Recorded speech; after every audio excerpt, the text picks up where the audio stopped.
Welcome to our lectures on the advanced power electronics and control. We are discussing with the Z source inverter. So, we will discuss about the Z source inverter initially. Thereafter, we shall discuss today also the space vector modulation for 2 level as well as the 3 level. So you are here basically. So, the advantage of the Z source inverter has been discussed.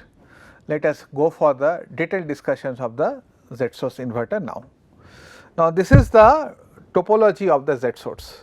So, you can see that. So, this jet topology comes in various way. For this, it is called the Z source inverter.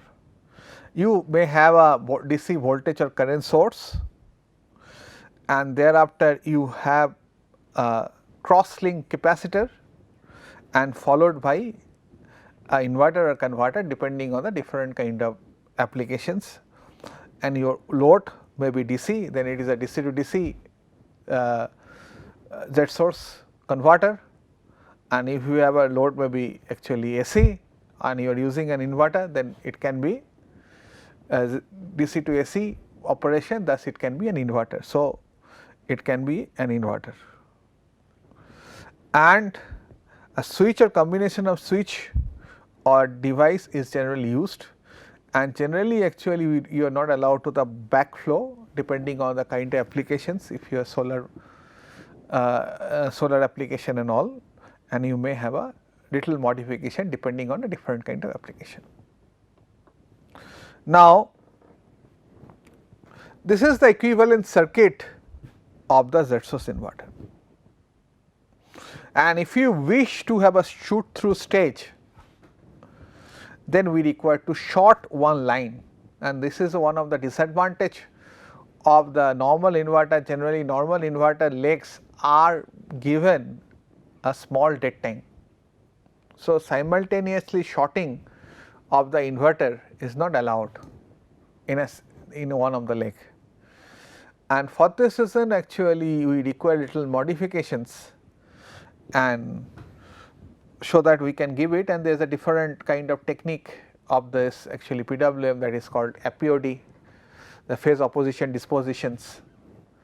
You can refer to the few of those my conference papers where this kind of techniques has been discussed in detail. We shall give those things in reference. So, you require to short it. Once you short this DC voltage, this voltage becomes 0, and ultimately what happens, these two capacitors comes into the series, and ultimately this diode gets reverse bias because this voltage become higher potential than the source voltage. So, this higher voltage of this VDC 1 and VC 1 and VC 2 will appear, and once you again go to the normal mode of inverter operations, then higher voltage will actually aid, and thus you will get a boosted voltage into this line. So, this is the principal operation, and this is a non shoot through stage, and this is the shoot through stage.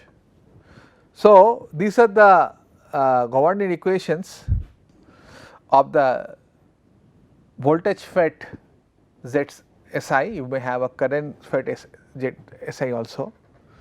So, you will if you find that actually if it is shorting for the duration d, so Vc1 by Vin will be 1 minus d by 1 minus 2d. Similarly, it will be same expressions, assume that these two capacitors are identical in nature, that is 1 minus d by 1 minus 2d, and IL1 equal to IL2. If it is so, then current will be P by Vin. Similarly, current into the capacitor will be very small, and that will be given by IPN minus IL1, and IC equal to minus IPN minus IL2, and this inductor voltages VL1 by Vin should be equal to VL2 by Vin, and that gives you the voltages basically d by 1 minus 2d minus the amount of the shoot through. Generally shoot through is generally very less, it is basically only 0.5 to 0.05 to 0.2 of the total time of this duration. So, it is 5% to 20% maximum, otherwise we will have a stability issues, we have to stabilize the circuit. So, this is the applications 1 by 1 minus 2d. Similarly, Vpn, the pole voltage by Vin equal to SD bar, that means if it is 0.2 it will be 0.8, 1 by 1 minus 2d, and that should be equal to 0. Similarly, Vd by Vin should be SD into 1 minus 2d into greater than 0, and diode current through the diode will be actually the voltage across the diode, it is blocking is this much, and current through the diode will be IL1 plus IN IL2 plus IPN, and IN is the input current, and that should be equal to the diode current, because when it is a normal inverter mode then only current flows. So, let us see the operation. Let us see that at a instant you have 3 phase voltages. At an instant you have a 3 phase voltages where A and C cuts, and thus you can see that A voltage is more, that means you are somewhere here,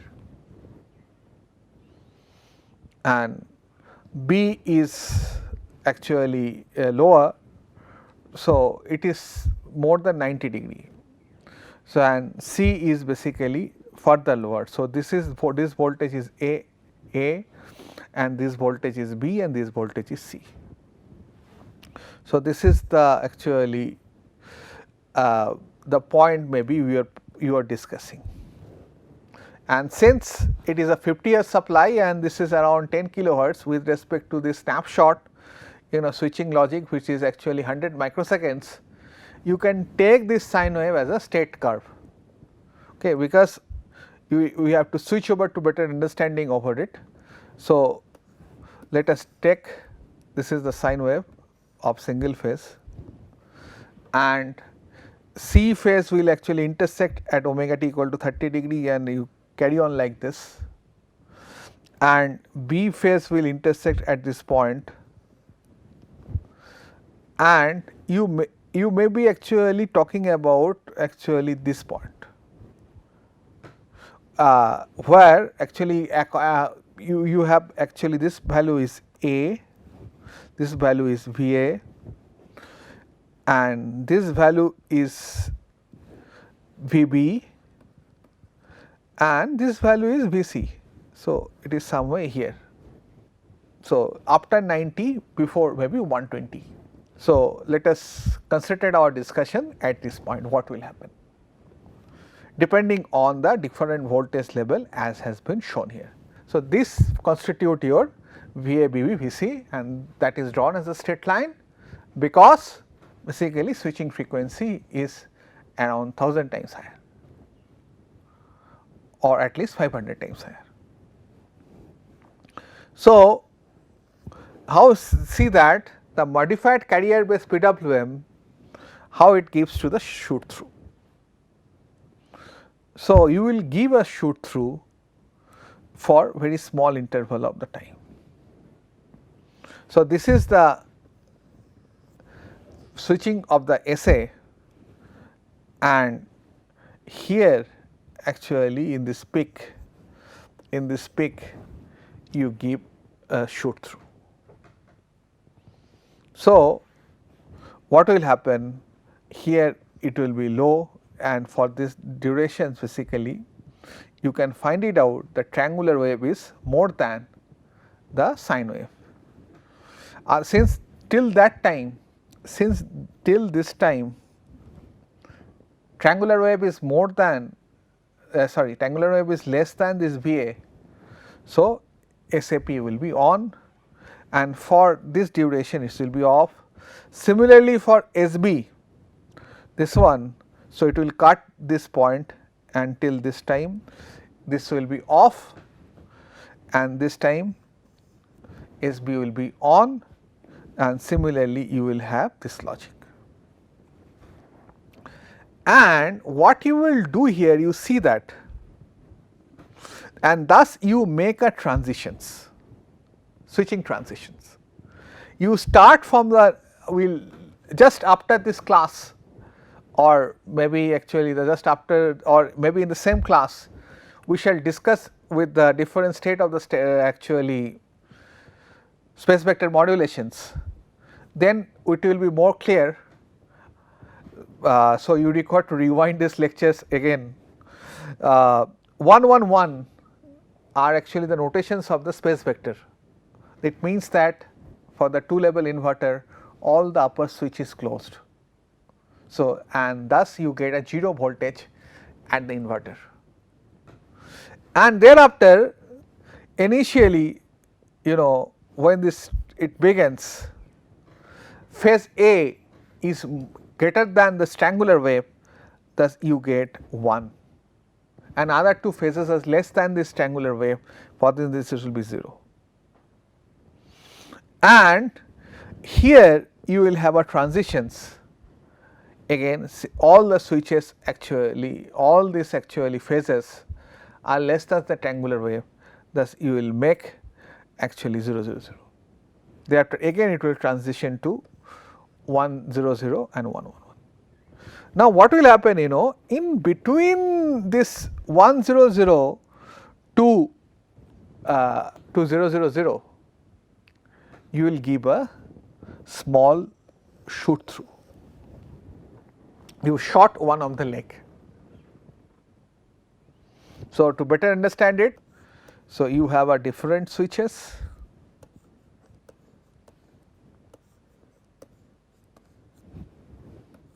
and once actually this is SA, SB, SC, and these are all prime. Once all the upper switches are closed, you get a 0 voltage, that is 1 1 1. Thereafter, since A phase is positive, so it will be actually meant, and other 2 phases are 0, so you will get 0 0 0. But what again you will make it as transition to the null vector to 0 0 0. While doing that, you know, basically 0 means lower switch is closed and 1 means upper switch is closed. So, for small interval you will close this leg, and thus you will achieve the shoot through. Let us switch over to a slide again.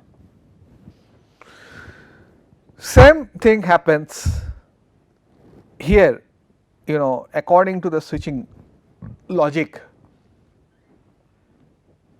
In the negative part of the negative, in the negative part of this actually triangular wave, this actually dotted line is a 0 point. Then what will happen? The sequence of the switching will be 1 1 0,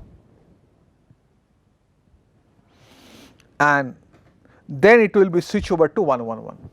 In between that transition 1 1 0 to 1 1 1, you will give the shoot through of phase.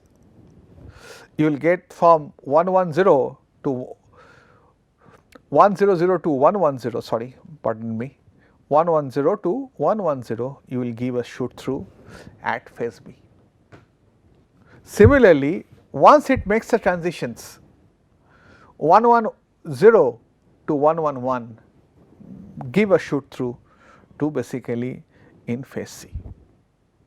So, this is the way introduce the equal shoot through in all the phases in a cycle, and you get a constant voltage, and this is the way actually shoot through has been incorporated in the jet source inverter. Now, we have another topology of this jet source inverter. These are the modified jet source inverter, that is called quasi-zsi inverter. The Z source fed ZSI has some significant drawback. We shall criticize the Z source inverter, namely the input current is discontinuous, and you are blocking. Please go back, you can see that you are blocking it. And if you are using a solar inverter, if you are blocking it, you are shifted the MPPT points, and if it is CSI, you cannot do that. So, namely the input current is discontinuous in the boost mode, and that the capacitor must sustain a high voltage. The main drawback of this, that is what I am saying, the current fed ZSI is that the inductor must sustain the high current. So, that is one of the challenge, and thus size of the inductor required to be very high to maintain the constant current. Also, control complexity is an issue when ZSI is used back to back configuration due to the coupling of the inverter switching functions. There is a control technique and switching logics will come, and that has to be incorporated with the Z source.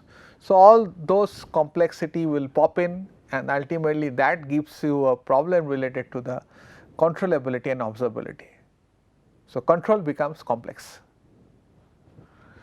and thus to improve on the traditional ZSI 4-quadrant quasi-Z source inverters, Qzsi has been developed, which features several improvement, and that disadvantage over as stated above has been removed, and when compared to the traditional ZSI. So, see that what is the difference between it? Please recall, you have basically a T junction, and capacitor has been connected between these 2 points. And analysis becomes quite easier, and you close this switch. So, this is the voltage fed quasi Z source for the continuous input current, and once actually if it is little complex in operations, current fed quasi Z source is a discontinuous input current, voltage fed Qzsi with the discontinuous input current, and this is a current fed Qzsi with the continuous input current. All those actually combinations are possible with the quasi Z source multi-level inverter, and accordingly this circuit will change. This is the most common circuit uses, that is basically voltage fed quasi Z source inverter with continuous input current. So, that is quite trivial. If it is discontinuous, that means loading is less, and if it is discontinuous, then this actually this capacitor automatically, once current does not flow through the circuit, automatically comes at this point, and this is generally hardly used in practicability, current Z source ZSI with discontinuous input current, but it is highly efficient and it is quite used in many combinations of the circuits. Now, same kind of analysis can be done with the quasi Z source inverter, but because of the shortage of time we have to actually brief it, and it is a modern research topic and many researchers are working on it. The quasi Z source with the discontinuous input current has several advantages over the basic ZSI topology, including a lower component rating, because high stress comes into the pictures and the ratings of these diodes will be very high in case of the Z source inverter. Component rating, Z network capacitors voltage are lower than in case of both basic ZSI topology. The joint earthing of the input source and the DC link, which reduce the common mode noise of the system. A Qzsi with a continuous input current has one more advantage over this Qzsi of discontinuous input. That means the input current, if it is continuous due to the presence of the input current or the inductor, which buffers the source current and reduces the stress across the sources. So, operating actually those any converter, please remember, in a continuous conduction mode it is easier, and apart from that, in case of the ZSI, actually stress across the switches as well as the source will be less if it is operated in the continuous conduction mode. Now, same analysis what we have done in case of the Z source inverter, we can do it here, and it has been actually compared in a same segment. So, Vc1 by Vin it is same, but in case of the Vc2 by Vin, you can see that this value is actually d by 1 minus 2d. So, it is just reciprocal, and mostly this value is less than 0.5, because there is a stability issues at 0.5, but most of the cases this value should be less than 0.3, because if you put 0.5, then you can understand that system is unstable.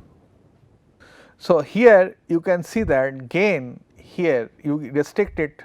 So, 1 minus d, here gain is just reversed. Similarly, power will be the same both the cases, and same way that this capacitor current, this will be the same, but this gain VL1 by Vin, there will be some changes here. It is actually d by 1 minus 2d minus sd by 1 minus 2d, and this is the case. And this also will be the same, Vpn by Vin, and this value will be same, Vd by Vin, this value also will be same. Here input will be the diode current, and here input will be the inductor current. So, this is the one comparisons with the Z source inverter with the quasi Z source inverter. Since this actually you can see that there is a specific advantage of this rating. See that since the gain is lower with respect to input, so what you require to have less stress on this capacitor, and the capacitor rating can be lower in this configuration. Same way we can find it out that value of the inductor, which has not been discussed, because we discuss basically the voltage fed inverter. If you have discussed actually current source inverter, we will see that the current size of the inductor will be lower in case of the quasi Z source inverter for continuous input current. So, now let us begin with our new topic, that is the space vector modulations, which I was actually referring little bit ago for discussions. And the space vector modulations is essentially are a way of representing. We have already discussed sine triangle PWM. In sine triangle PWM also actually there is a problem of utilizations of the DC bus voltage, because utilization of the DC bus voltage is a challenge here generally. Actually if you consider that actually the M modulation index of the PWM and the voltage gain, that is actually fundamental by VDC, up to some level it is linear, and after that the hysteresis curve or the doping characteristic starts, and this value goes to actually 4 Vm by pi for over modulations, but it will be contaminated with the harmonic that we have already discussed in our different discussions in converter. So, you have to be restricted around this, and one of the advantage of the PWM is that it shifts this actually spectrum to this higher frequency, and thus you can basically you can filter out with the smaller filters. But this linear region is mostly restricted to 0.707. Now, there is a way of actually increasing the linear region by little bit of harmonic contamination. You can inject essentially a third harmonic with some portion of it. So, you can draw the third harmonic here, let us switch and draw it, and let us try to understand what actually I try to say. So, you have a normal fundamental sine wave, with that you have a third harmonic. Sorry, it should be cophasor. Now, you can see that if you inject these two harmonics, so what will be the resultant waveform? Resultant waveform will be this, depending on the percentage of the third harmonic. There is a calculations of what is the. So, what happen, actually if you have a sine triangle comparison, so here effectively if you analysis, you get around 16% more voltage than the actual PWM voltage, and thus we get a getter voltage and getter utilization of the receiver's voltage. But there is a limitations, because you know that if you use the third harmonic injections, then it will be appear in the phase voltages, not line voltages, if it is actually the delta connected load. But same technique, it can be incorporated in a different way. Main challenge to increase the utilization of the receiver's voltage, and one of the solution is being provided by the space vector modulations with lower stress across the switches and high utilization of the receiver's voltage. It is same as equivalent injecting the third harmonic, but advantage is that it stress across the switches will be lower. Let us see that how it can be incorporated. Space vector representations of the three phase quantities, that is whether voltage, current or whatever, it is XA, XB and XC with a space distribution of 120 degree apart.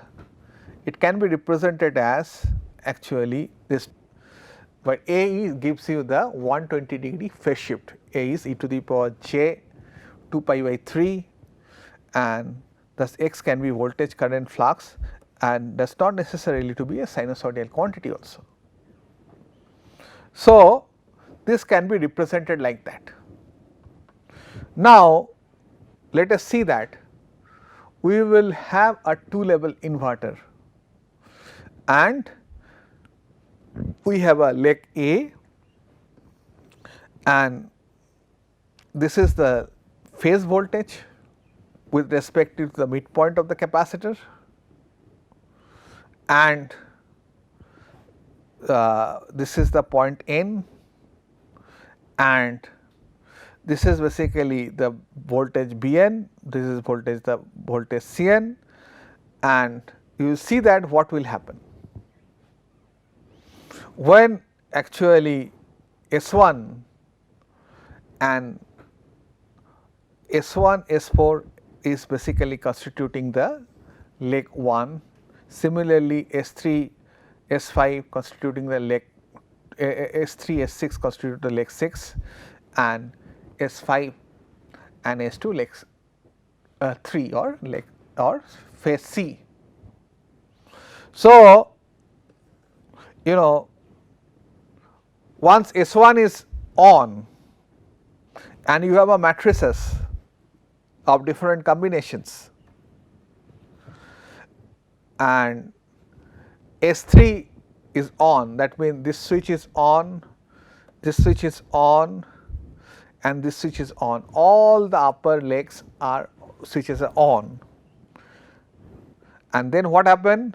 You get the voltage VAN, you get the voltage BBN, you get the voltage VCN, and ultimately since all this point is coupled to the point P, this point is attached to the point P, this point is also attached to the point C.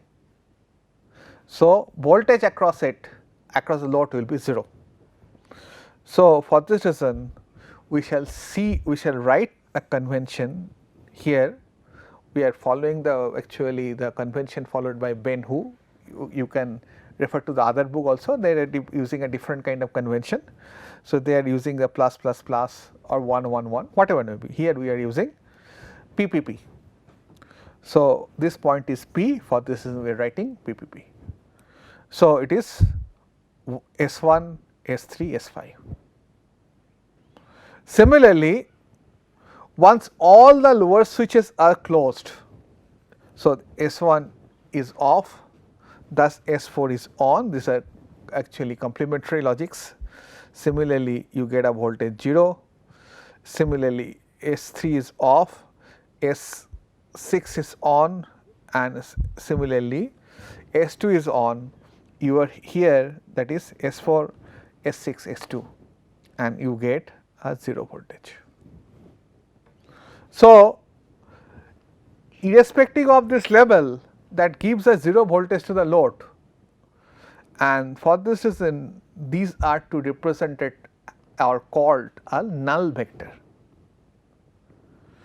And we shall continue to the another vectors, since these are combinations of the 3 bit you can consider it of, and thus you have actually 8 states, and we shall discuss all the 6 active states in our next class.